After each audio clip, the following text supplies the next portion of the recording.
Oui, bismillah. Je me demande par rapport au karama, Oui. comment ça se fait que les non-musulmans peuvent avoir accès à ces karamas? On a dit que ce n'est pas de karama.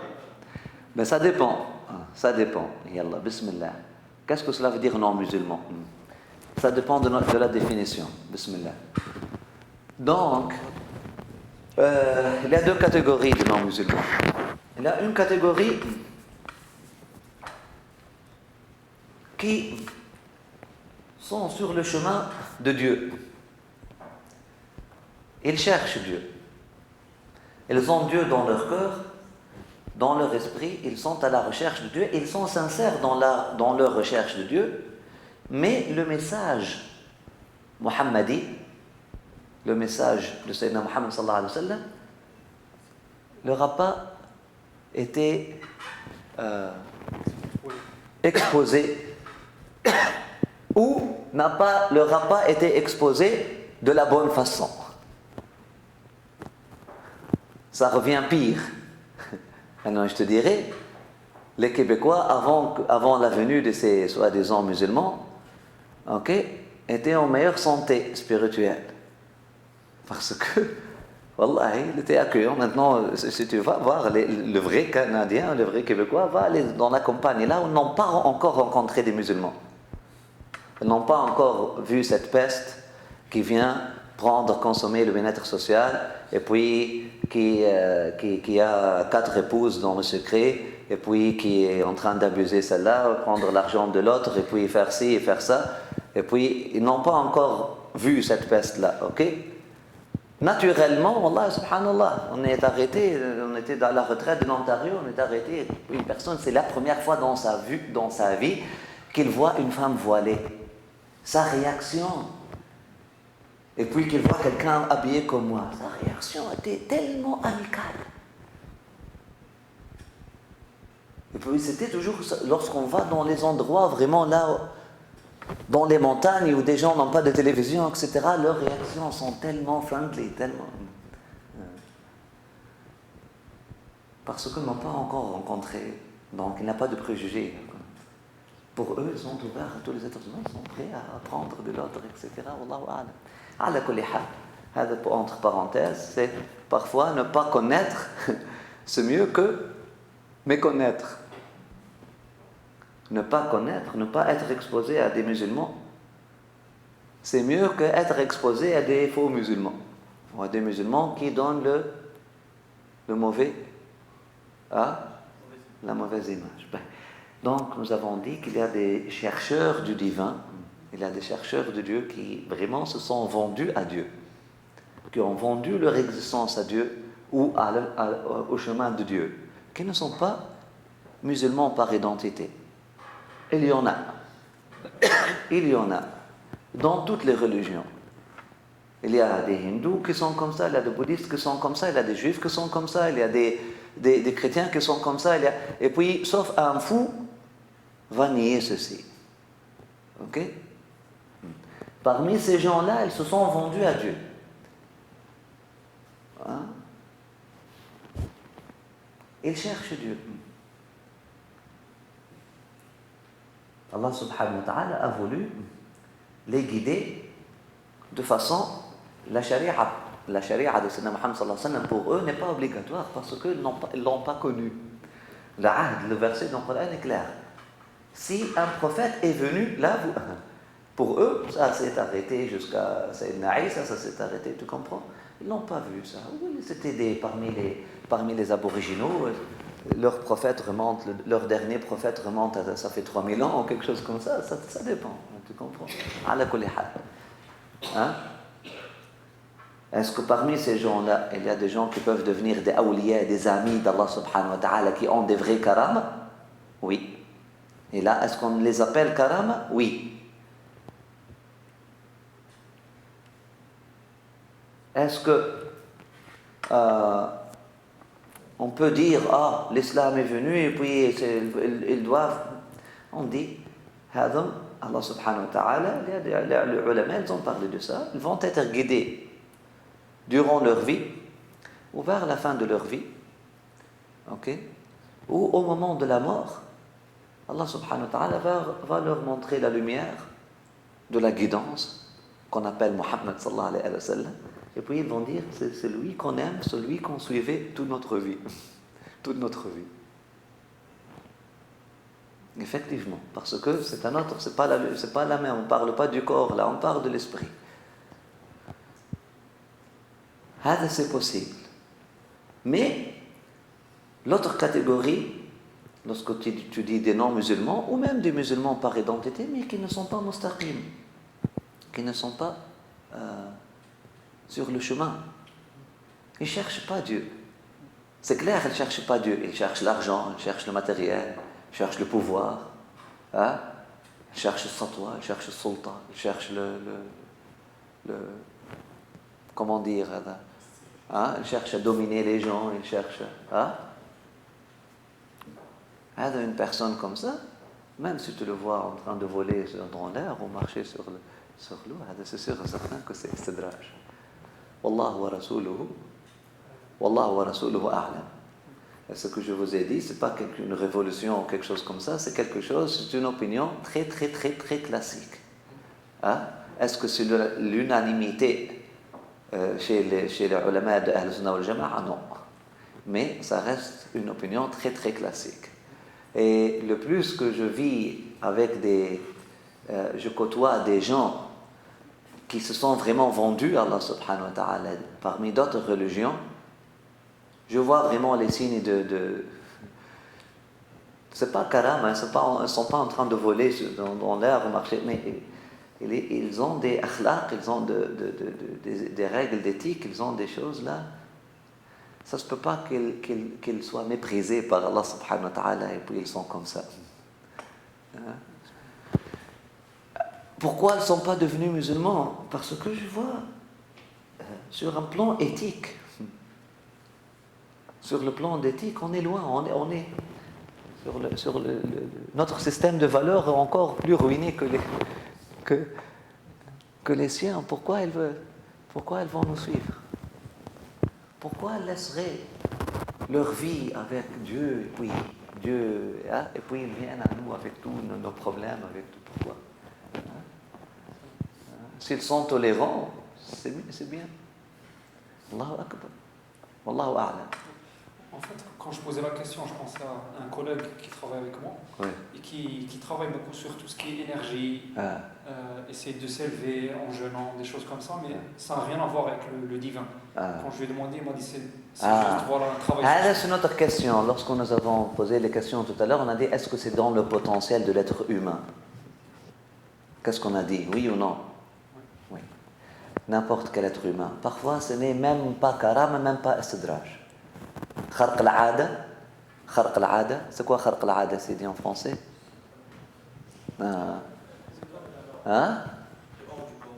Le hors du commun, ou briser la norme, briser la règle. Ok? La règle que tu dors, tu manges, etc. Briser la règle, briser la norme, ou même la discipline. N'est pas toujours, ou bien karama, un signe de sainteté, ou bien, c'est ça, voilà. On finit tout de suite. Ou bien un istidraj. Ok? C'est pas toujours ça. Ça se peut que c'est juste quelqu'un qui a réussi à maîtriser ses énergies. Du yoga, un exercice de concentration, on est créé des 4 éléments. Nous sommes créés de 4 éléments. Eau, terre, feu et air. Nous sommes créés de 4 éléments et puis tu te concentres sur ton élément feu, là tu peux brûler tout, tu te concentres sur ton élément eau, tu peux, etc. La science des énergies, comme tu as dit, et nous avons des énergies. Si quelqu'un veut maîtriser ses énergies, etc., puis il y a la science, etc. Il y a des gens qui ne croient même pas à Dieu. Mais qu'est-ce qu'ils ont pris? Bien que, pour maîtriser tes énergies, tu dois être très discipliné dans ta vie. Il y a un dénominateur commun. Subhanallah. Tu dois être très discipliné dans ta vie.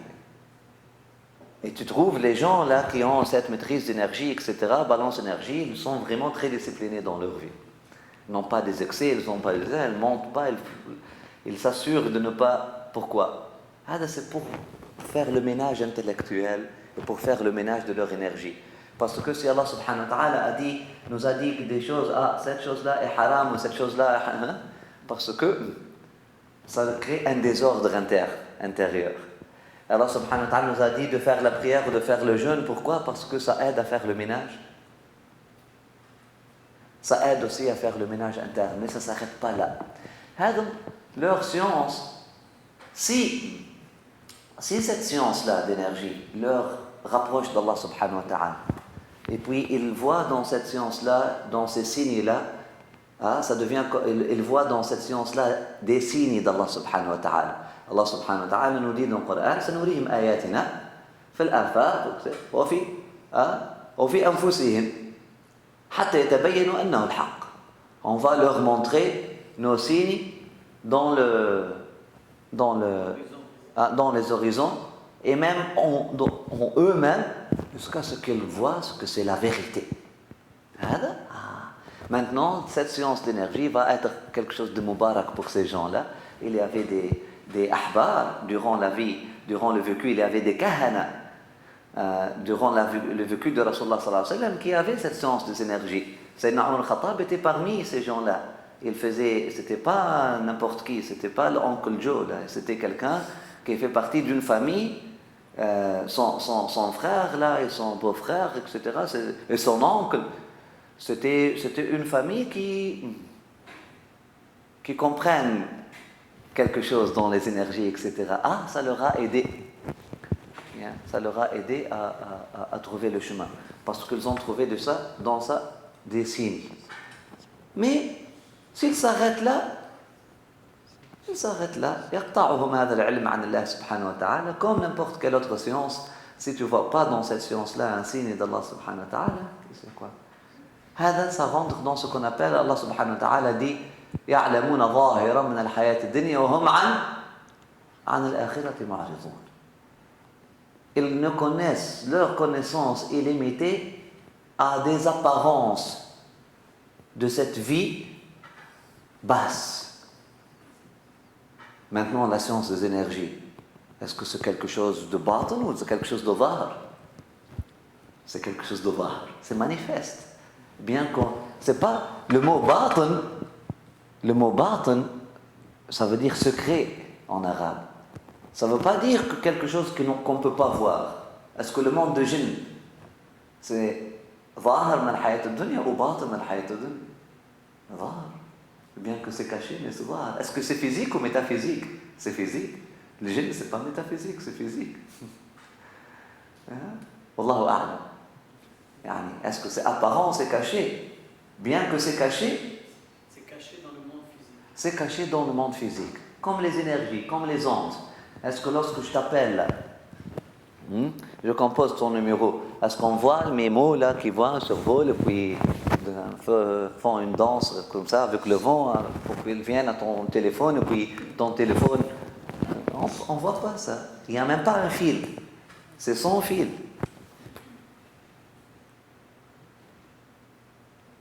Mais est-ce qu'on parle de quelque chose physique ou métaphysique? Physique. Qu'est-ce qui est métaphysique? Un message d'amour que je te lance. Ou un message de confiance que tu me lances. C'est au-delà de la physique. Au-delà de la forme.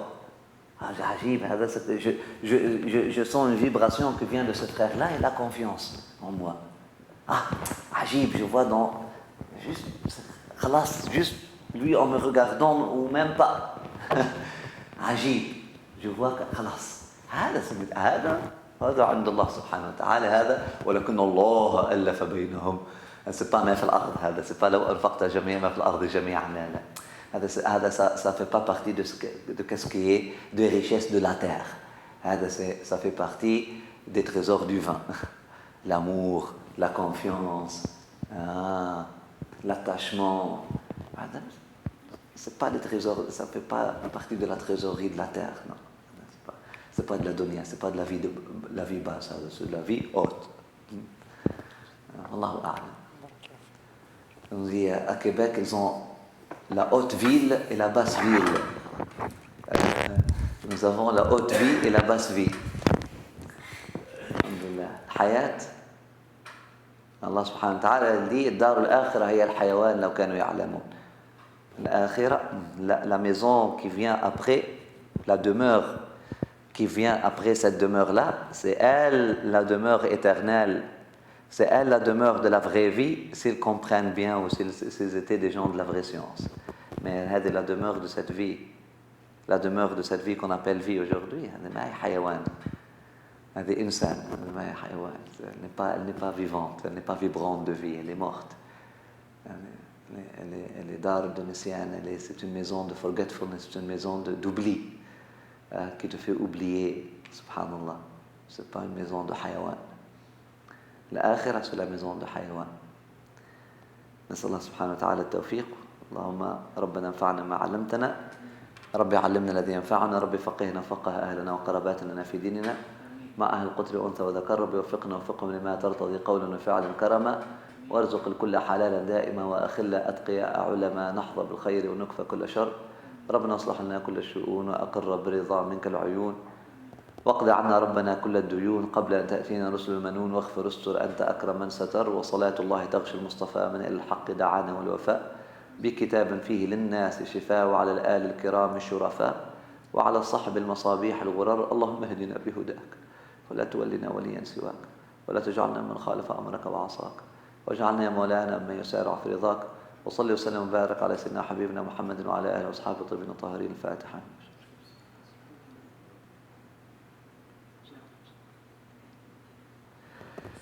لا إله إلا الله، لا إله إلا الله، لا إله إلا الله محمد رسول الله صلى الله عليه وسلم. نعوذ بالله من شرور أنفسنا ومن سيئات أعمالنا. On demande qu'Allah subhanahu wa ta'ala nous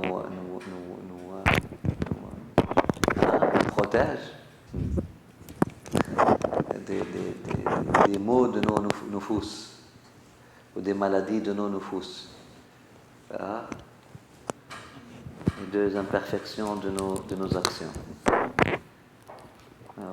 نسأل الله سبحانه وتعالى de nous protéger. Amin ya arhamar rahimin rabbil alamin. ومن يوق شح نفسه أولئك هم المفلحون. لا إله إلا الله. تفضل يا سيدي سامي. Juste dire un mot, une affiche pour les cours du Ramadan. On va donner, Cheikh Hamdi va donner des cours d'arabe au Ramadan intensif, lundi au vendredi, mais c'est à Ottawa. Mais même ceux, par exemple, il y a moyen de vous trouver un hébergement là-bas, même à la mosquée de Cheikh Hamdi, ceux qui veulent être hébergés là-bas. Partager un appartement, quelque chose comme ça. Il y a des gens, c'est ça. Donc si vous avez juste à nous contacter. On peut trouver, il y a des frères et des sœurs qui partent en vacances, qui peuvent, on peut demander, on peut faire une demande dans la communauté.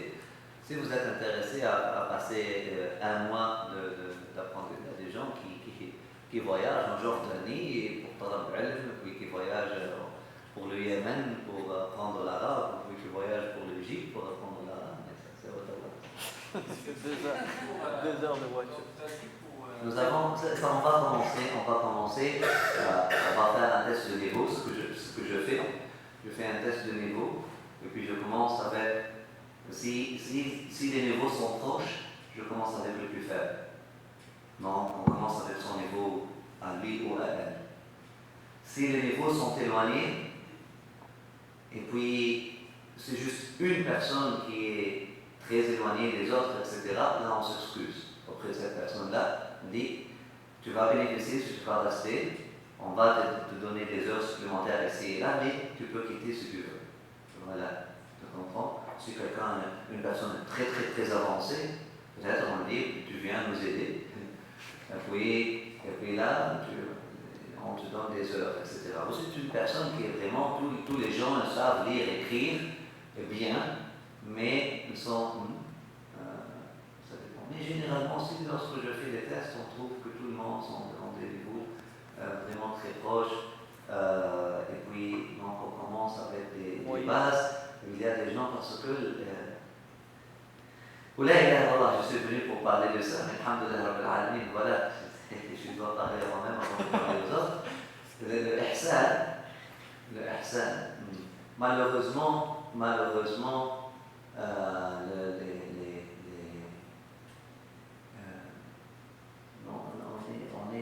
sommes devenus habitués à ne pas faire les choses correctement et comme il faut.